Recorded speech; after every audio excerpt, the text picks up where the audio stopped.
In the early hours of May 3, 2022, prison officials at the Mangong prison in South Africa were notified of a suspicious fire which broke out in cell 35. This was a solitary cell meant for extreme cases only, and was often left unoccupied due to the odd positioning of the cell, which was basically hidden from view due to a blind spot in the CCTV network. On this day, however, as fate would have it, the cell was occupied by a notorious prisoner, Thabo Bester, who was more commonly known as the Facebook rapist. He was serving a life sentence for a string of heinous crimes, including murder, rape, and armed robbery. When prison officials eventually reacted to the fire that broke out, they recovered the remains of an unknown person believed to be Bester. He was laying under the mattress of his bed, and he was burnt beyond recognition.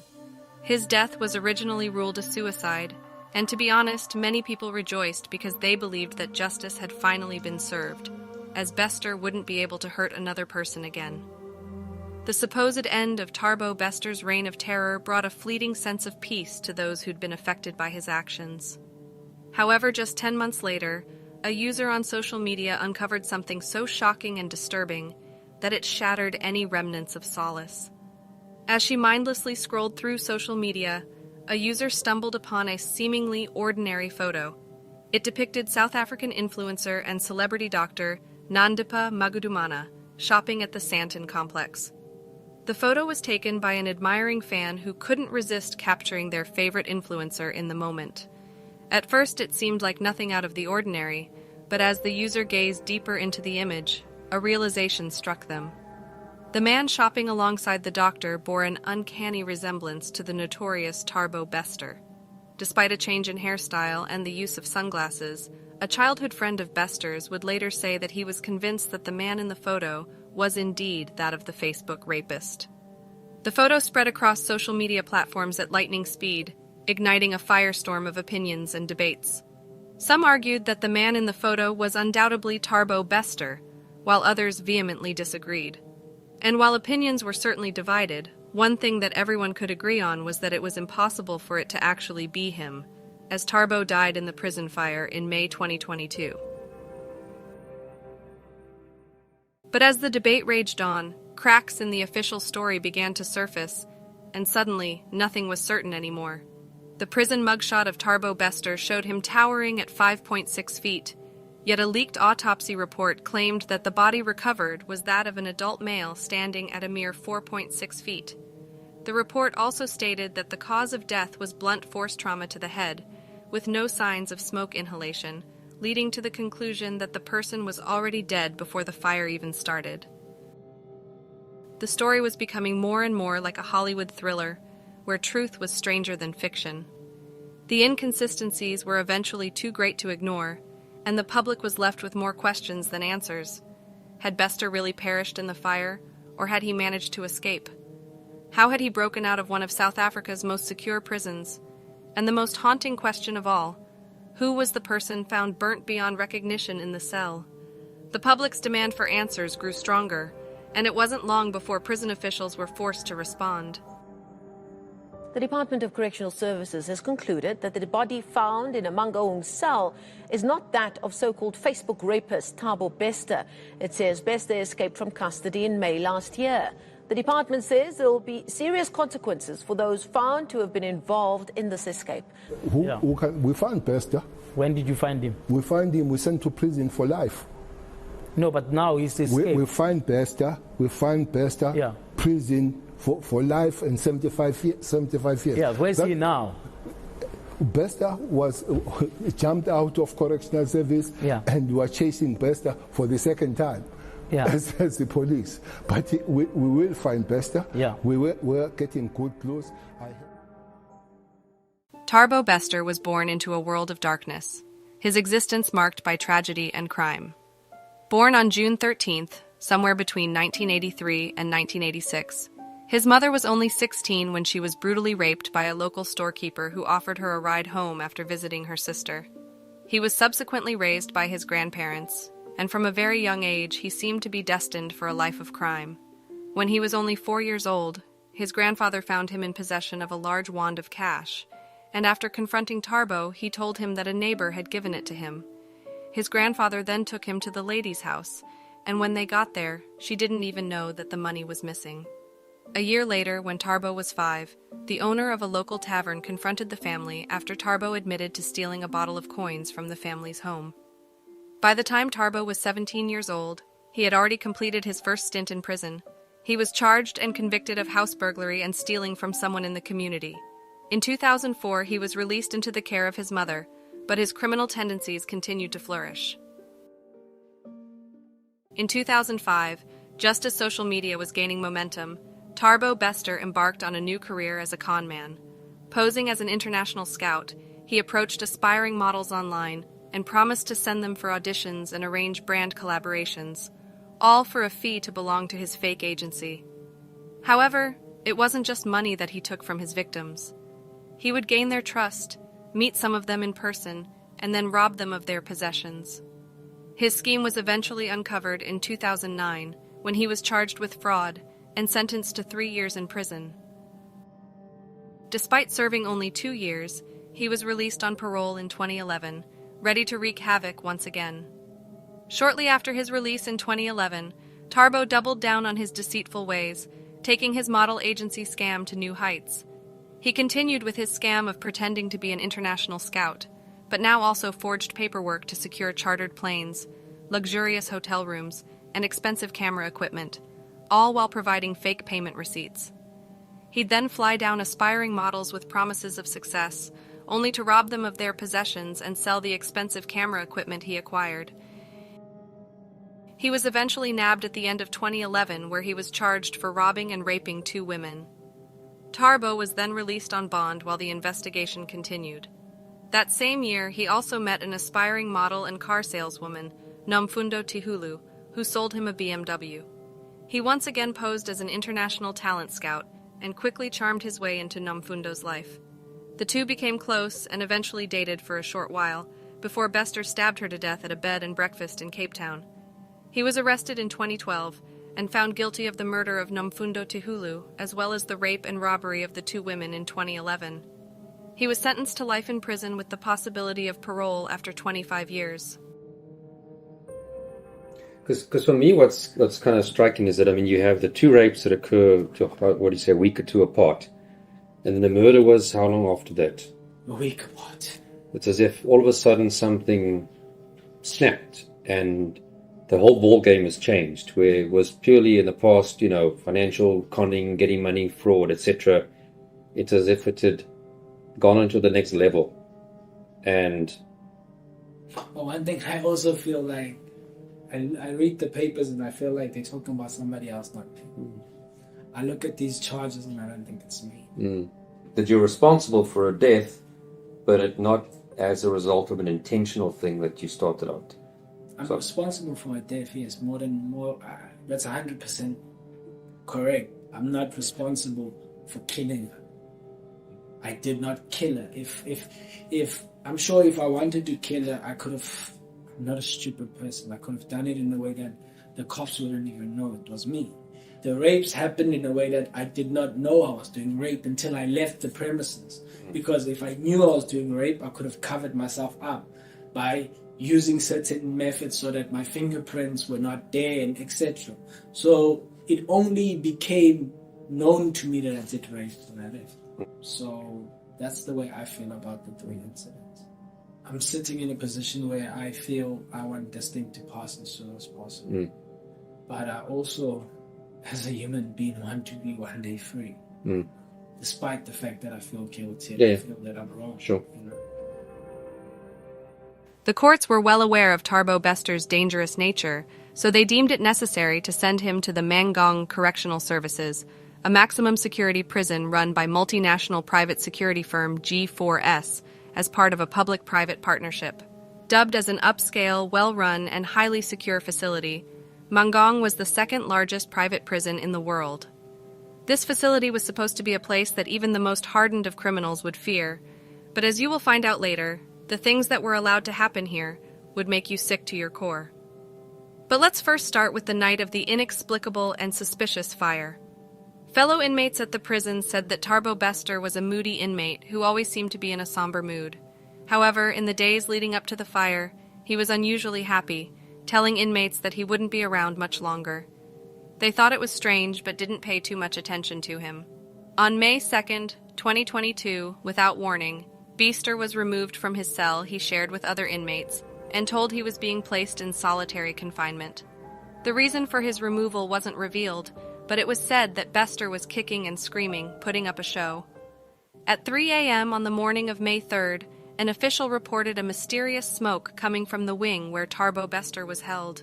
The police were only called at 4:25, nearly an hour and a half later. The call wasn't answered because they'd apparently had the wrong number on file, and officials then dialed 10-111, South Africa's version of 911, at 5 a.m. that morning. Medical services at the institution declared Thabo Bester dead at 5:10 a.m., and police arrived at 6:45 a.m. An initial investigation of the scene declared that Thabo Bester committed suicide by setting his cell alight using a lighter he had with him, as prisoners who smoke was allowed to carry a lighter on them. The body was sent to the state pathologist who performed an autopsy on the body, as well as to conduct DNA tests, but this is where holes would start to appear. Initial reports from the pathologist confirmed that the person died of blunt force trauma to the head, and that there were no signs of smoke inhalation in the lungs. The report also stated that the pathologist noticed a strong odor of accelerant on the body. They could, however, not confirm if the body was indeed that of Thabo Bester, because the country had a backlog of DNA tests, and it typically takes about 4 months for results to be returned. Back at the scene of the prison, authorities noticed that a number of CCTV cameras were tampered with, and that it wasn't pointing in the correct position. Additionally, at 2:59 a.m., literally seconds before the smoke was first reported, almost at the edge of the frame on the CCTV footage, 2 people dressed in warden uniforms could be seen hastily exiting the prison. The footage could not determine who these people were. It was clear that the suspicion of foul play was warranted, and officials were determined to uncover what had happened, and they were especially interested in the DNA results. However, 3 days after the fire broke out, celebrity doctor and influencer Nandipa Magudumana approached the state mortuary. She informed them that she was the customary wife of Thabo Bester and demanded that the body be handed over to her so that she could bury her husband. The mortuary was reluctant to hand the body over, but the doctor then approached the courts claiming that the dignity of her husband was being trampled on as she wasn't allowed an opportunity to bury him. In court records, she claimed that she and Thabo met at university and that they rekindled their relationship in 2019 and eventually got married in 2020 in line with customary law. This was a strange statement to make because court records reflected that Thabo dropped out of school when he was 11 years old, and Nandipa was still officially married to her ex-husband even though she claimed to be divorced. Even though there was a lot of questions still up in the air, the body was eventually handed over to Nandipa, and she immediately took it to a crematorium where she intended to cremate it. But just before the body was due to be cremated, another spanner was thrown into the works, and Tharbo's mother came forward to claim the body for herself, saying that she wanted to bury her son. She said that she had no knowledge of Thabo marrying Nandipa, and therefore she had no right to cremate her son. The courts then ruled that the body be returned to the state mortuary while the situation was being resolved. Despite the body having been returned to the morgue, Nandipa went on with her life and it was business as usual. As time passed and the news of Tharbo's death and subsequent investigation went quiet, it seemed that Nandipa and Thabo became more comfortable, often being spotted together in public. That's also when the infamous photo was taken, putting the case firmly back into the spotlight. After the photo spread on social media, many people recognized Thabo as the Facebook rapist, but there were also a number of other people who recognized him by some of his other aliases. One person recognized the man in the picture as Tom Matsep, the CEO of 21st Century Media Company. It turns out that while Thabo was incarcerated, he ran a fake events and production company, which was made to look like a subsidiary of 21st Century Fox. He also claimed to be family of South Africa's richest man and mining magnate Patrice Motsepe, in an attempt to make himself look more credible.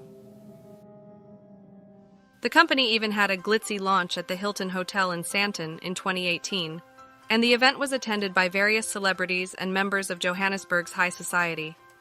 The event took place on June 13th, the day of Tharbo's birthday, and attendees were told that the chairman of the company, Mr. Tom Motsepe, couldn't attend because he was on a business trip, but would video call in from New York. Unbeknown to the audience, the man appearing on the big screen in front of them was actually the convicted rapist and murderer Thabo Bester, calling in from prison. Thabo, who was dressed in a snazzy suit, which was definitely not prison attire, had the entire audience sing happy birthday to him. Happy birthday, dear Tom. Happy birthday. We hope you're not crying. Former employees at the company said that they had no idea that Tom Motsiep was actually Thabo Bester, and they confirmed that he was pretty much hands-on with the company and would transfer funds whenever they needed. They said that Tom, who they thought was based in New York, would often meet with them via video conference discussing strategy for the business. They never believed that anything was wrong, as Tom even had a Twitter profile where he would Photoshop pictures to make it seem like he was doing ordinary things. He was even able to convince employees from other media companies to quit their jobs and join his company instead, believing they were about to work at an industry-leading company associated with 21st Century Fox. It's crazy to think that Thabo Bester was able to run an entire company while behind bars, and it would be naive to believe that the guards had no knowledge about what was going on. After his escape from prison, it's believed that Thabo then assumed the name TK Nkwana, and that he then ran a $1 million scam construction company with celebrity doctor Nandipha Magudumana. It's alleged that the couple convinced several people to pay millions for construction projects, but never delivered the goods. The company was called Aram Properties and registered in the name of Nandipha Magudumana. Many of the victims confirmed that they were introduced to TK by Dr. Magudumana and said that he took care of the day-to-day operations of the business, while Magudumana attended to work at her practice. It has also since been revealed that someone from the official Aram Properties Instagram account had been reaching out to influencers and models, inviting them to audition for a Netflix show called Hot Property Chick. Luckily, it doesn't seem that any of the ladies agreed to the invite, although at least one person agreed to a Zoom meeting to ensure that it was legit. Screenshots from the Zoom meeting shows the profile picture of the initiator seemed to resemble Thabo Bester. During the Zoom call, the lady was invited to Cape Town, where she was due to audition for the Netflix show. Her gut feeling, however, told her that something wasn't right, and she ended up canceling at the last minute. After the pictures of Thabo leaked online, Dr. Nandipha Magudumana abandoned her practice as well as the mansion she was renting with an unknown man. Video footage from a private investigator was recently put online where Dr. Magudumana was approached by a private investigator who was hired by accreditors to track her down. It's believed that she had driven her leased vehicle to the neighboring country of Zimbabwe and that she abandoned the vehicle there, despite still owing approximately $40,000 on the car. The video is believed to relate to an incident in 2022, around the same time as when Thabo escaped from prison.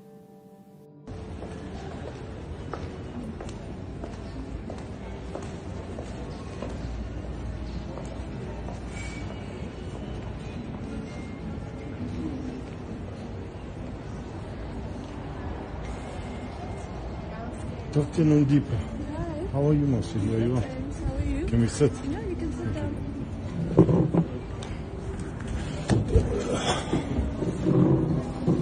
How are you, man? I don't know if you want to discuss this in front of your colleague. It's a personal matter with Carbon Black Auto, where you took the car over the border to Zimbabwe. You're still outstanding 700,000 rand. There's a case opened against you. There's a docket against you. So we just want to try and sort this out amicably. You can speak in front of him. Okay. Can you carry on? Okay, ma'am. You borrowed a car from Carbon Black, is that right? Mm-hmm. And then you said you want to purchase a vehicle. You signed this letter. Is that right? Yeah. Right. Okay, you started paying and you stopped paying. And the car tried to cross the border in Zimbabwe with false number plate. No. The car's still standing at the border. We've tracked the car to the border. We're busy The hawks are on it here. Thingy, so you want to know what's happening with that thing. I got the purchase There's outstanding agreement here. balance. As of today, April 7th, 2023, Thabo Bester is still on the run and has not been tracked down since. The whereabouts of Nandipha Magudumana is yet to be determined, and police is looking for her as a person of interest. G4S, the security company who ran the Mangang prison, maintains that the body found in cell 35 was that of Thabo Bester. They continue to deny that they knew anything about Tharbo's business dealings in prison, and maintained that he only had access to a laptop because he was in the process of completing his studies in prison. The government contract with G4S has since been cancelled.